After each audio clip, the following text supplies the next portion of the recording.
लें जी, जब सवाल जवाब ही होने हैं, वही हमारा रिवायती तरीका। उफ, मुश्किल सवाल। फ्लैश लिमिटेड एक कंपनी है जो कि लाहौर स्टॉक एक्सचेंज पे लिस्टेड है। Board of directors of flash limited अपनी मीटिंग में जो अप्रैल 1, 2009 को हुई है, रिकमेंड कर चुके हैं इंटरिम कैश डिविडेंड 25%। कैसा डिविडेंड है ये? इंटरिम। और कौन अनाउंस कर रहा है? Directors. Board has announce the date of book closure from April 23 से अप्रैल 30, 2009। बुक क्लोजर की डेट्स भी बता दें, यानी इंटरिम डिविडेंड है, बुक क्लोजर की डेट भी बता दी, डिसीजन की डेट भी बता दी। सवाल फैलता जा रहा है। और डिविडेंड भी कितना है? 25%। Describe the requirement of companies act 2017 in respect of payment of above dividend. Also describe the consequences of non payment of dividend with in specified time. उन्होंने कहा ऊपर वाली बातें समझो और रिक्वायरमेंट बताओ इसकी पेमेंट के हवाले से। ये डिविडेंड इंटरिम डिविडेंड है, इसकी पेमेंट कब होनी चाहिए? 10 days of declaration, 10 working days of declaration. और डिक्लेरेशन कौन सा दिन है भला? बुक क्लोजर का फर्स्ट डे। अब हमने सिर्फ ज़बानी बात नहीं करनी, जब उन्होंने इतने ध्यान से डाटा दिया है तो इस डाटा में से उठाएं। बताएं what is date of declaration? 23 April, first day of book closure. तो आप कहेंगे 23 अप्रैल वो है बुक क्लोजर का फर्स्ट डे है, यहाँ से 10 वर्किंग डेज के अंदर अंदर पेमेंट हो जानी चाहिए। अब अगर सवाल के नंबर ज़्यादा होते और सिर्फ इतना ही पूछा होता तो हम चले जाते पेमेंट कैश में हो सकती है, फलाना हो सकती है, इस तरह की वैरायटियाँ कर देते। तो उन्होंने कैश का है ना, तो ये कहना शुरू कर देते कि हाँ भाई लिस्टेड कंपनियाँ तो लिस्टेड कंपनी बैंक ट्रांसफ़र करेगी। लेकिन सवाल में चूँकि उन्होंने कुछ और बातें भी पूछी तो हमारे पास कुछ और लिखने को है। उन्होंने कहा also describe the consequences of non payment of dividend with in specified time. 5 to 5 और 5 to 5 को एक्सप्लेन ही करने बैठे तो अच्छा खासा बन जाता है। तो लिस्टेड कंपनी का इंटरिम कैश डिविडेंड है तो बैंक में पे होगा, और डेट ऑफ डिक्लेरेशन है बुक क्लोजर का स्टार्टिंग डे, क्योंकि इन्होंने कह दिया है कि बुक क्लोजर भी मौजूद है। जी, अब अगर चूंकि बुक क्लोजर भी मौजूद है तो बुक क्लोजर का जो स्टार्टिंग डे है वो आपका रेफरेंस डे बन जाएगा। इंटरेस्टिंग बात है कि जिस वक्त ये सवाल आया था उस वक्त रूल डिफरेंट हुआ करते थे, तो सोल्यूशन के साथ हल्की फुल्की सी चेंजेस हुई हैं, लेकिन हो सकता है आपको कुछ रेफरेंस पुराने मिलें। और उस ज़माने में ये रूल भी नहीं था कि लिस्टेड कंपनी सिर्फ बैंक से ट्रांसफ़र करे। तो आज के हिसाब से हम इसके जवाब को देखेंगे कि लिस्टेड कंपनी बैंक से ट्रांसफ़र होगा और 10 वर्किंग डेज फ्रॉम 23 अप्रैल आपकी गिनती शुरू हो जाएगी। जी, अब 23 जो है वो फर्स्ट डे है, यहाँ से 10 वर्किंग डेज स्टार्ट हो जाएंगे। ठीक है, अब 10 वर्किंग डेज गिनते कैसे हैं? जिस दिन से शुरू करना है ना उससे अगले दिन पे आके एक दिन पूरा होता है। आप 23 पे खड़े हैं और 23 से गिनती शुरू होनी है, तो 23 से 24 पे पहुँचे एक दिन पूरा हुआ, यानी 24 पहला दिन कंप्लीट हुआ है। तो डे 1 24 है बेसिकली, यानी आपने हमेशा आगे की तरफ गिनती गिननी शुरू करनी है। उस दिन से 10 वर्किंग डेज के अंदर पेमेंट होनी चाहिए, उस दिन से आगे 10 वर्किंग डेज, तो उस दिन समेत 11वां दिन बनेगा। उससे आगे जाएंगे, मैं 23 पे खड़ा हूँ और मैंने कहा नेक्स्ट 10 वर्किंग डेज, तो 24, 25, 26 ऐसे करके बीच में जो सैटरडे संडे वगैरह हैं वो माइनस हो जाएगा। सेकेंड पार्ट क्या कहता है? State the situation in non payment of dividend would not be treated as an offence under companies act. बता देंगे। कितने नंबर का सवाल है? ऊपर का 6 और 5। टेक्निकल एलिमेंट 3 से 4 नंबर का और 7 से 8 नंबर का रट्टा।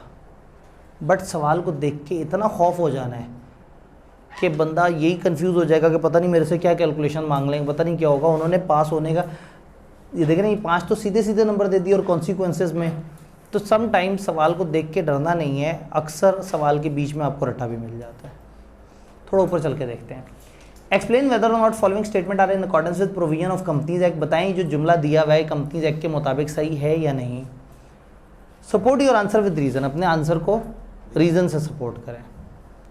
There is no restriction on declaration of dividend and chief executive may declare dividend in the general meeting of company out of any kind of profit. अस्तगफिरुल्लाह, जुमले में कचरा ही कचरा है। पता नहीं आपको उतने कचरे नजर आए या नहीं। पहली बात उन्होंने कहा देयर इज नो रिस्ट्रिक्शन, कहीं गलत बात, ऐसे नहीं है, रिस्ट्रिक्शन है। हर प्रॉफिट से नहीं दे सकते, कुछ प्रॉफिट से दे सकते हैं, कुछ प्रॉफिट से नहीं दे सकते। अगली बात उन्होंने क्या की, उन्होंने कहा चीफ एग्जीक्यूटिव में डिक्लेयर। चीफ एग्जीक्यूटिव तो नहीं डिक्लेयर करता, या डायरेक्टर्स करते हैं या मेंबर्स मीटिंग में करते हैं। Out of any kind of profit, ठीक है। तो इसका मतलब है कि आप बताएंगे कि कंपनी लॉ ने बताया है कि डिविडेंड इस प्रॉफिट से दे सकते हैं, इस प्रॉफिट से नहीं दे सकते, और डिविडेंड या डायरेक्टर्स या मेंबर्स वो करते हैं। तो इस जुमले में जो मिस्टेक्स हैं वो चीफ एग्जीक्यूटिव है, उसमें एनी प्रॉफिट है और कोई रिस्ट्रिक्शन नहीं है, ये मिस्टेक्स है। Clear? Explain the exception to following provision. नीचे प्रोविजंस दी होंगी, एक सवाल है जिसके कई पार्ट्स होंगे, उनमें से एक पार्ट ये वाला है। Where a dividend is declared by company but is not paid with in the period specified in companies act, the chief executive of company shall be punishable with imprisonment for a term which may extend to 2 years and with fine which may extend to 5 million rupees। क्या इसकी कोई exception है? क्या है exception? अगर आप SECP को बता दें 45 दिनों के अंदर और उन जेन्युइन एक्सक्यूजेज में से कोई दे दें, नंबर है 5, अगर एक नंबर का होता मैं कहता SECP को हम कुछ रीज़न दे दें तो हम बच सकते हैं। अब चूँकि 5 नंबर है तो फिर वो सारी रीज़न हमें बता के जो हमें पता है, इवन एंड पे वो डॉक्यूमेंट्स वाली बात भी लिखते हैं। पैसे पूरे, मतलब जो आता है ना उसमें तो पैसे पूरे करके उठाना है, बजाय इसके कि हम उन सवालों की तरफ जल्दी से भाग जाएं जिन पे अभी हमने सोचना है। तो जो आते हैं उसके नंबर नहीं मिस करने हैं, सारे नंबर लेने हैं उनके। डन। 20 फरवरी को FDA लिमिटेड के डायरेक्टर्स ने डिक्लेयर किया इंटरिम डिविडेंड 30 जून 2013 के लिए। Subsequently company has been awarded a major business contract for which company needs fund immediately. 20 फरवरी को आपने अनाउंस कर दिया, डिक्लेयर कर दिया भाई इंटरिम डिविडेंड, और सब्सिक्वेंटली कंपनी को एक मेजर बिजनेस मिल गया जिसके लिए पैसे चाहिए। इधर आपने डिविडेंड अनाउंस किया, उधर से आपको पैसों की ज़रूरत पड़ गई। Consequently management wishes to defer payment of interim dividend, वो सोच रहे हैं कि डिविडेंड को ज़रा थोड़ा सा टाल मटोल कर लें। In provision of contract companies act you are required to explain whether FDA can defer the payment of interim dividend. क्या वो उसे डेफर कर सकते हैं? अगर कोई कानूनी रीज़न हो, अगर उन जेन्युइन सर्कमस्टांसेस में कुछ हो तो डेफर कर सकते हैं। अदरवाइज डिविडेंड 1 डिक्लेयर्ड, ये क्या हो जाता है? जिम्मेदारी बन जाता है। कितने अरसे में देना पड़ता है?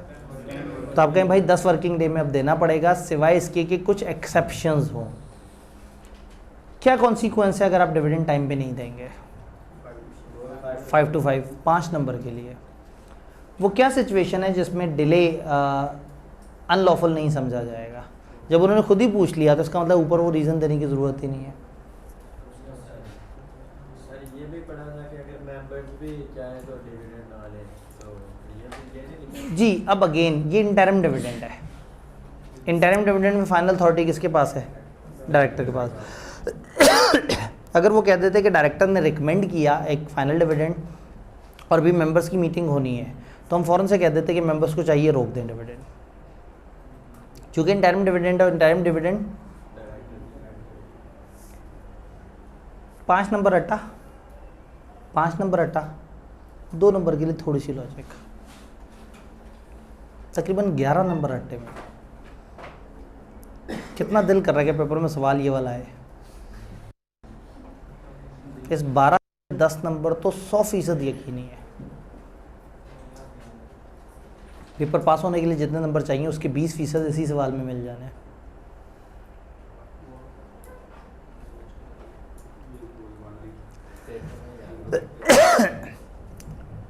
Director of Sigma limited wish to recommend a final dividend. Sigma limited के डायरेक्टर एक फाइनल डिविडेंड देना चाह रहे हैं under provision of companies act advise the director about the restriction if any with regard to declaration of dividend. Dividend की declaration से related कोई restriction है तो बताएं, वो क्या डिविडेंड करना चाह रहे हैं, फाइनल डिविडेंड। बताएं जी, कोई रिस्ट्रिक्शन है उनके ऊपर? एक तो वो रिस्ट्रिक्शन है वो 2 तरह के प्रॉफिट्स वगैरह उससे नहीं दे सकते डिविडेंड। दूसरा, जो ये करेंगे वो हो जाएगा। हम कहेंगे आप रिकमेंड कर सकते हैं फाइनल अप्रूवल, और मेंबर अप्रूव देते हुए कम कर दें, रोक दें या एक्सेप्ट कर लें, मेंबर्स की मर्जी। अभी तक तो मज़ेदार सवाल लग रहे हैं। लो जी, आ गया सवाल।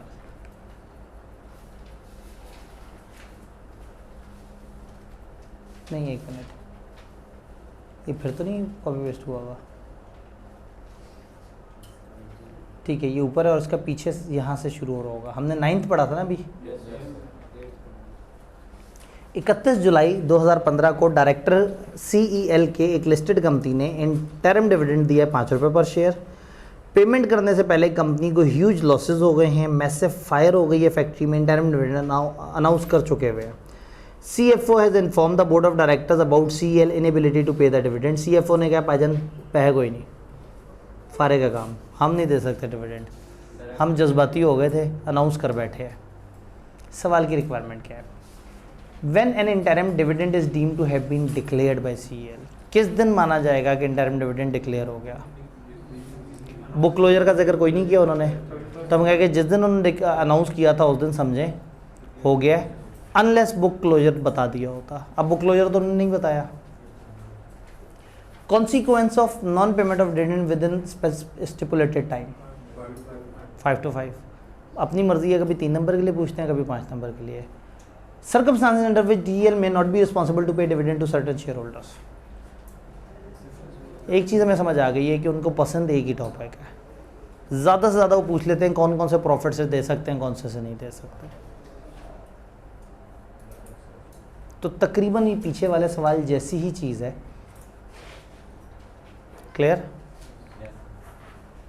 7, लो जी, अब एक सवाल है। डायरेक्टर जनरस लिमिटेड के लिस्टेड कंपनी, उन्होंने डिविडेंड रिकमेंड कर दिया है 40% ऑफ अनडिस्ट्रीब्यूटेड प्रॉफिट। कंपनी के प्रॉफिट्स का 40% उन्होंने डिफाइन कर दिया कि हम डिविडेंड देंगे। However in annual general meeting, remote है, however in an annual general meeting the shareholders demanded that 60% of undistributed profits should be distributed at dividend। Directors ने 40% रिकमेंड किया, मेंबर्स ने कहा जी वो जो बाकी 60% है, नहीं रिमेनिंग नहीं, मतलब उन्होंने कहा अनडिस्ट्रीब्यूटेड प्रॉफिट का 60% डिविडेंड होना चाहिए, उन्होंने क्या कहा था 40%। Under provision of contract companies act explain the following, whether share holders are justified in their demand. Share holder justified नहीं है, रीज़न दे, डिक्रीज कर सकते हैं, रिजेक्ट कर सकते हैं, अप्रूव कर सकते हैं, इंक्रीज नहीं कर सकते। Whether the directors recommendation is appropriate if 70% of undistributed profit comprise of unrealised gain on investment property. क्या नहीं जी, अगर 70% ऑफ प्रॉफिट इसमें से है तो फिर आप ज़्यादा से ज़्यादा 30% ऑफ द प्रॉफिट दे सकते हैं, उससे ज़्यादा नहीं दे। Consequence of director fail to pay dividend within stipulated time. इस दफ़ा 2 नंबर के लिए वही सारा पूछ लिया, 5 to 5। क्या बात समझ आ रही है? Question 6, under provision of company act 2017 briefly describe the following, restriction if any with regard to declaration of final dividend by company listed on stock exchange. एक लिस्टेड कंपनी फाइनल डिविडेंड के हवाले से क्या रिस्ट्रिक्शंस है?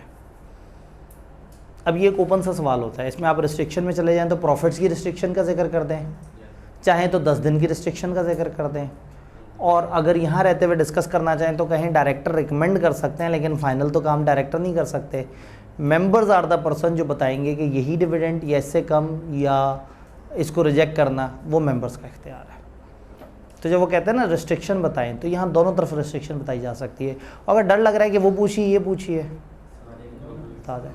अगर आपको 5 number लेने की ख्वाहिश है और 5 नंबर के लिए आपको 8-9 मिनट भी लग जाते हैं तो भी कोई बुरा थोड़ी है, और जब आता होता है ना तो 3 मिनट में बंदा लिख देता है, जिसको नहीं आता होता उसे टाइम लगता है। लें जी, 5वां सवाल। 8 सितंबर 2018 को अशंति लिमिटेड के डायरेक्टर्स ने डिक्लेयर कर दिया इंटरिम डिविडेंड 5 पर शेयर और बुक क्लोजर अनाउंस कर दिया 28 सितंबर से 3 अक्टूबर बोथ डेज इंक्लूसिव। एमी वैरायटी करा दी उन्होंने। तो 28 सितंबर से बुक क्लोजर स्टार्ट हो गया और 8 सितंबर को वो डिक्लेयर कर चुके हैं। Under provision of companies act 2017 briefly describe when AL should pay the above dividend. कब ये अबव डिविडेंड दे देना चाहिए? 10 वर्किंग डेज फ्रॉम।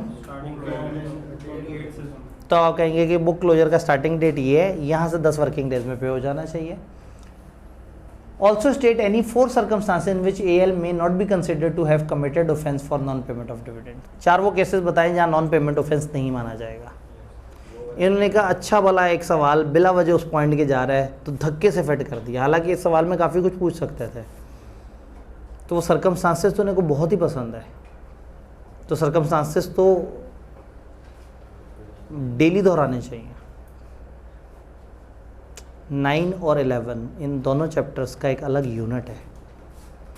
अलग यूनिट की वेटेज है 15 से 20।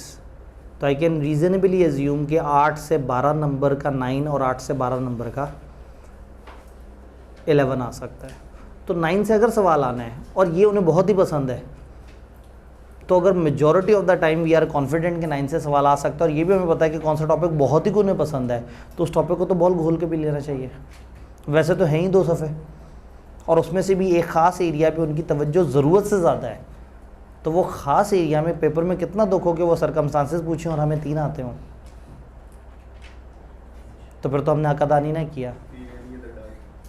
जब तक इस क्लास में बच्चे आ रहे थे और आहिस्ता आहिस्ता ठंडे नहीं हुए थे, तो मैं बड़ा एक्साइटेड था कि पोस्ट रिजल्ट में तो 100% रिजल्ट आना चाहिए। मैं बड़े अरसे बाद पोस्ट रिजल्ट की क्लास पढ़ा रहा हूँ और पोस्ट रिजल्ट का अल्लाह का शुक्र है कंपनी लॉ में एम ही 100% रिजल्ट होता था, क्योंकि पोस्ट रिजल्ट में बच्चे सीरियस होते हैं, टीचर तो बचपन से सीरियस है।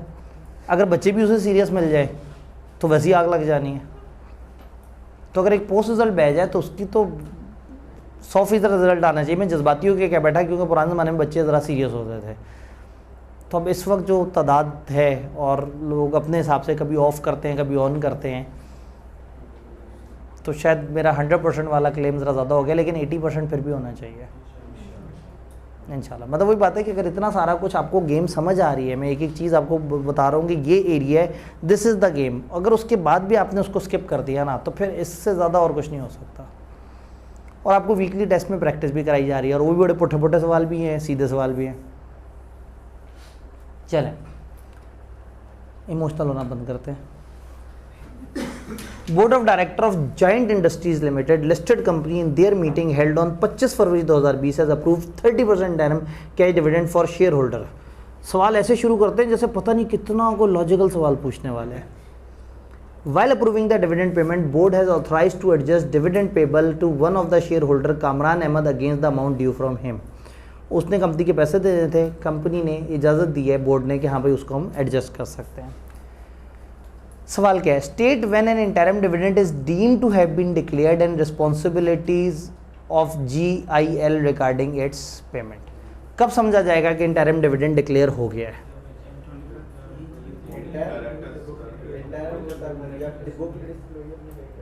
जी, अब ऊपर बुक क्लोजर है सवाल में? नहीं है। तो आप कहते हैं कि जी इंटरिम डिविडेंड उस दिन डिक्लेयर होता है जब डायरेक्टर्स मीटिंग हो। In case of book closure वो starting date of book closure होता है। सवाल साइलेंट है तो हम एक्स्ट्रा लाइन लिख देते हैं। फिर उन्हें क्या कहा, रिस्पॉन्सिबिलिटी क्या उसकी पेमेंट की, क्या जिम्मेदारी है? 10 वर्किंग डेज के अंदर अंदर हमने लोगों को पे कर देना है। Identify the circumstances under which director में विदहोल्ड या adjust the payment of dividend. वो सर्कमस्टांसेस बताएं जहां डायरेक्टर विदहोल्ड या एडजस्ट कर सकते हैं पेमेंट ऑफ डिविडेंड, अगर किसी के पैसे रहते हो। अब अगेन उन्होंने क्या किया, सिर्फ एक ख़ास एरिया पूछा कि कहाँ आप विदहोल्ड या एडजस्ट कर सकते हैं। तो उन पॉइंट्स में से सिलेक्टेड पॉइंट बताए जा सकते हैं। असूलन जितने नंबर हैं उसमें हम उतने ज़्यादा पॉइंट्स तो समझ नहीं आ रहा कहीं से भी कि हम 5-6 बातें लिख दें। तो गालबन ये पूछना चाह रहे हैं कि अगर किसी के पैसे विदहोल्ड करने हैं तो उसका क्या तरीका है। तो हम कहेंगे SECP से अप्रूवल लेके, याद है SECP से अप्रूवल लेके हम उन सर्कमस्टांसेस में जहाँ SECP इजाज़त दे दे हम विदहोल्ड कर सकते हैं। तीसरा, list the step which GIL would be required to take for adjustment of dividend payable to Kamran Ahmed against the amount due from him. क्या स्टेप्स लेंगे उसकी तरफ से अमाउंट जो ड्यू है उसको विथहोल्ड करने के लिए? क्या स्टेप्स है? SCCB की इजाज़त, और फिर देखेंगे कि उसने पैसे कितने देने हैं, हमने उसके कितने पैसे देने हैं, एडजस्टमेंट के बाद क्या हमारे ज़िम्मे कुछ बचते हैं तो उसे देना है। अब ये एक जेनेरिक अंडरस्टैंडिंग का सवाल पूछ लिया, किताब ने हमें ये नहीं बताया था कि आप ये पेमेंट करते किस तरह से हैं, तो फिर हमने अपनी कॉमन सेंस से इसको आंसर कर देना है। अगला सवाल, under provision of companies act state the restriction imposed on company with regard to declaration of dividend. तो दो सवाल रिपीटेडली नज़र आ रहे हैं, डिविडेंड की पेमेंट और उसमें कौन कौन से वो क्या जुर्माना है और कब बचत हो जाएगी, और दूसरा डिविडेंड की डिक्लेरेशन पे रिस्ट्रिक्शन। सॉल्यूशन में से कोई एक आदमी इसका सॉल्यूशन देख लें और उस पर पक्के हो जाएं कि अगर वो उस तरह का जवाब सोचते हैं तो आप हर दफ़ा उस तरह का जवाब दे सकते हैं। In light of companies act 2017 briefly explain the purpose of closure of register of member of company, और बताएं कि अगर आपने मेंबर्स को बताना है इस क्लोजर का तो उसमें क्या जहन में रखना होगा। बुक क्लोजर के बारे में पूछा, बता देंगे। नोटिस वाली बात क्या बताएंगे?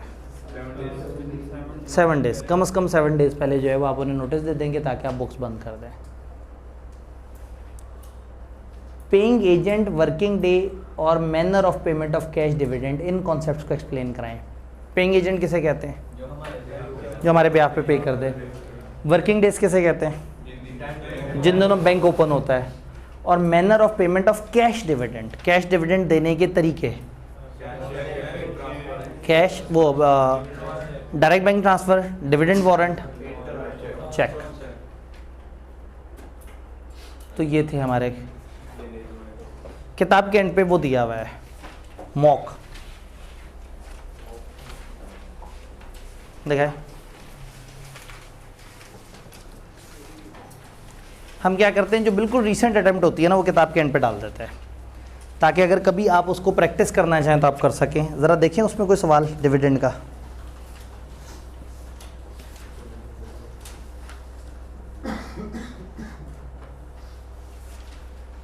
Under provision of companies act 2017, इससे पहले कि मैं सवाल पढ़ूं जी, इससे पहले कि मैं सवाल पढ़ूं, एक कॉमन मिसअंडरस्टैंडिंग ये पाई जाती है कि कंपनी लॉ में ना पहले आसान सवाल आते थे, अब बड़े मुश्किल सवाल आ गए हैं, पहले आसान आया करते थे। तो इंतहाई रीसेंट पेपर का सवाल पढ़ने जा रहा हूँ। क्वेश्चन नंबर 9 है, list any 4 circumstances under which chief executive of company shall not be penalise if payment of dividend is not made with in prescribe time period. इतना आसान कभी नहीं पूछा था, आपको चॉइस दे दी, वरना वो क्या कहते थे, सर्कमस्टांसेस बताओ, तो आपने 5 के 5 बताने होते थे और वो वाली बात भी लिख देते थे डॉक्यूमेंट्स वाली। और इधर उन्होंने कहा दिया सिर्फ 4 वो सिचुएशन बताओ जहां चीफ एग्जीक्यूटिव को जुर्माना नहीं होगा। तो इंतहाई रीसेंट पेपर में इंतहाई आसान तरीन सवाल आ गया, 4 नंबर का, मेरे ख्याल में यही था शायद, एहतियातन एक दफ़ा देख लेता हूँ।